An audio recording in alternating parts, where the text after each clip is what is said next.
তো কি খবৰ সকলোৰে, আশা কৰিছোঁ চবৰে খবৰ ভালেই। তো 9টা বিভাগত প্ৰায় 632টা পদ খালী হৈছে বৰ্তমান। তো পদকেইটা কি মই কৈ আছোঁ, ভিডিঅ'টো শেষলৈকে চাব। তো চেনেলটো যদি নতুন, তো এনেকুৱা ভিডিঅ' চাবলৈ চেনেলটো ছাবস্ক্ৰাইব কৰি ল'ব। আৰু আপোনালোকে যদি পেজত চাই আছে মোৰ ভিডিঅ'টো, তো মোৰ ফেচবুক পেজটো ফ'ল' কৰি ল'ব। তো আজি ভিডিঅ'টো আৰম্ভ কৰোঁ। আৰু ফাৰ্ষ্ট পষ্টটো হ'ল জ্যোতি চিত্ৰবনৰ পৰা আহিছে জুনিয়ৰ এছিষ্টেণ্টৰ কাৰণে। আৰু ইয়াৰ বাবে পদ খালী আছে এটা। আৰু এডুকেশ্যন কোৱালিফিকেশ্যনটো হৈছে আপুনি গ্ৰেজুৱেট হ'ব লাগিব, যিকোনো ডিপাৰ্টমেণ্টৰ পৰা আপোনালোকে গ্ৰেজুৱেট হ'ব লাগিব। আৰু নেক্সট পষ্টটো হ'ল NH আছামৰ ফালৰ পৰা 72টা পষ্ট খালী হৈ আছে। আৰু 10 ছেপ্টেম্বৰলৈকে আপোনালোকে এপ্লাই কৰিব পাৰিব। আৰু ইয়াৰ পদকেইটাৰ নাম হৈছে মিডিয়া এক্সপাৰ্ট আৰু ডাটা মেনেজমেণ্ট, আৰু আদাৰ কেইটামান পষ্ট খালী হৈ আছে। আৰু এডুকেশ্যন কোৱালিফিকেশ্যনটো হৈছে আপোনালোকৰ পোষ্ট গ্ৰেজুৱেট হ'ব লাগিব, বা গ্ৰেজুৱেট বা MBA আৰু বা MCOM কৰিব লাগিব আপোনালোকে, তেতিয়া আপোনালোকে এপ্লাই কৰিব পাৰে এই পষ্টটোত। আৰু নেক্সট পষ্টটো হ'ল ৱাটাৰ ৰিচাৰ্চ ডেভেলপমেণ্ট আছাম ৰিকুৱাৰমেণ্টৰ ফালৰ পৰা আহিছে।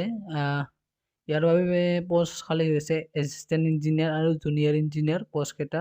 আৰু টোটেল পষ্ট আছে 100টা পষ্ট খালী হৈ আছে। আৰু এডুকেশ্যন কোৱালিফিকেশ্যনটো হৈছে আপোনালোকে BE বা BTech কৰিব লাগিব আপোনালোকৰ যদি ইচ্ছা আছে, তো আপোনালোকে এপ্লাই কৰিব পাৰে, যদি এইকেইটা বিভাগৰ পৰা আপোনালোকে পঢ়া পাতি কৰিছে। তো নেক্সট পষ্টটো হ'ল, আৰু নেক্সট ডিপাৰ্টমেণ্টটো হ'ল ইণ্ডিয়ান এয়াৰফৰ্চৰ ফালৰ পৰা বহুতকেইটা পষ্ট খালী হৈ আছে, প্ৰায় 174টা পষ্ট খালী হৈছে। আৰু এডুকেশ্যন কোৱালিফিকেশ্যনটো হৈছে, আৰু আপুনি মেট্ৰিক পাছ বা হাই ছেকেণ্ডাৰী পাছ হ'ব লাগিব, বা ITI চাৰ্টিফিকেট যদি আপোনালোকৰো আছে, তেতিয়া এপ্লাই কৰিব পাৰে আপোনালোকে। আৰু নেক্সট ডিপাৰ্টমেণ্টটো হৈছে APSC ডিপাৰ্টমেণ্টৰ ফালৰ পৰা আহিছে। আৰু ইয়াৰ বাবে পষ্ট খালী হৈছে প্ৰায় 15টামান পষ্ট খালী হৈ আছে। আৰু পষ্টকেইটা হৈছে এছিষ্টেণ্ট ৰিচাৰ্চ অফিচাৰ আৰু এছিষ্টেণ্ট প্লেনিং অফিচাৰ। আৰু এডুকেশ্যন কোৱালিফিকেশ্যনটো হৈছে আপোনালোকে মাষ্টাৰ ডিগ্ৰী কৰিব লাগিব। আৰু লাষ্ট ডেটটো হৈছে 30 ছেপ্টেম্বৰ 2021লৈকে লাষ্ট ডেটটো আছে। তো আপোনালোকে যদি মাষ্টাৰ ডিগ্ৰী কৰিছে, তো এপ্লাই কৰিব পাৰে এই পষ্টটোত। আৰু নেক্সট ডিপাৰ্টমেণ্টটো হ'ল সমগ্ৰ শিক্ষা আছামৰ ফালৰ পৰা বহুতকেইটা নহয়, এটা পষ্টে খালী হৈ আছে। আপোনালোকে MCA বা BE কম্পিউটাৰ চায়েন্স কৰিব লাগিব।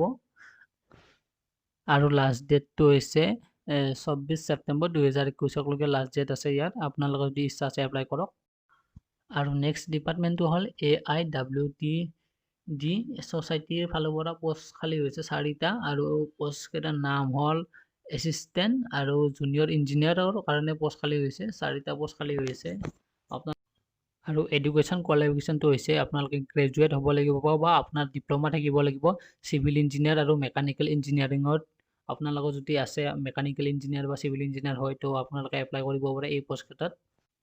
আৰু নেক্সট ডিপাৰ্টমেণ্টটো হ'ল CDSE ডিপাৰ্টমেণ্টৰ ফালৰ পৰা পষ্ট খালী হৈছে আপোনালোকৰ ইয়াত প্ৰায় 259টা পষ্ট খালী হৈছে। আৰু পষ্টটোৰ নাম হৈছে প্ৰজেক্ট ইঞ্জিনিয়াৰ পষ্ট। আৰু পষ্টটোৰ বাবে কোৱালিফিকেশ্যন হৈছে, এডুকেশ্যন কোৱালিফিকেশ্যনটো হৈছে BE বা আপোনালোকে BTech কৰিব লাগিব। আৰু 25 ছেপ্টেম্বৰলৈকে লাষ্ট ডেট আছে এপ্লাই কৰা। তো আপোনালোকৰ যদি ইচ্ছা আছে এপ্লাই কৰক। তো এইকেইটাই পষ্ট আছে এইকেইদিনত ওলোৱা। তো যদি ভিডিঅ'টো ভাল লাগিছে চাই, তো চেনেলটো ছাবস্ক্ৰাইব কৰা, আৰু যদি পেজটোত চাই আছা, তো পেজটো ফ'ল' কৰি ল'বা।